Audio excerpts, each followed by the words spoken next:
അപ്പോൾ കേരളത്തിൽ ഏറ്റവും കൂടുതൽ പെമ്പിള്ളാരെ വിളിക്കുന്ന നിക് നെയിമാണ് നമ്മൾ നോക്കുന്നത്. 15 അപ്പു ആണ് വന്നേക്കുന്നത്. അപ്പു ഞാൻ കേട്ടിട്ടുണ്ട് ബോയ്സിനെ ആണെന്ന് കൂടുതൽ വിളിക്കുന്നതെന്ന്. 14th താരത്, പിന്നെ 13th വാവ, കോമൺ ആണ്, ആമ്പിള്ളാർക്കും പെമ്പിള്ളാർക്കും വിളിക്കുന്നതാണ്. 12 മീനു കേട്ടിട്ടുണ്ട്. 11th പൊന്നു 8% കേട്ടിട്ടുണ്ട്. 10th കൊച്ചു കേട്ടിട്ടുണ്ട്, കുറച്ചൊക്കെ എവിടെയൊക്കെ കേട്ടിട്ടുണ്ട്. 9th അനു വന്നിട്ടുണ്ട്. 8th മാളു ഒത്തിരി കേട്ടിട്ടുണ്ട്. ലച്ചു 7th വന്നിട്ടുണ്ട്. 12% ആൾക്കാരെ വിളിക്കുന്നുണ്ട്. പിന്നെ 6th മിന്നു കേട്ടിട്ടുണ്ട്. 5th കുട്ടു ആമ്പിള്ളാർക്ക് ഇടുന്നതല്ലേ, പെമ്പിള്ളാർക്ക് ഇടും അത്. 4th ചിന്നു വന്നിട്ടുണ്ട്. 3rd കുഞ്ഞുമോളാണ്.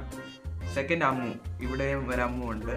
പിന്നെ ഫസ്റ്റ് വൺ മോളു വന്ന് ഫസ്റ്റ് വൺ 22%. അപ്പം നിങ്ങളെ എന്തോ വീട്ടിൽ വിളിക്കുന്നത് താഴെ കമന്റ് ചെയ്യും.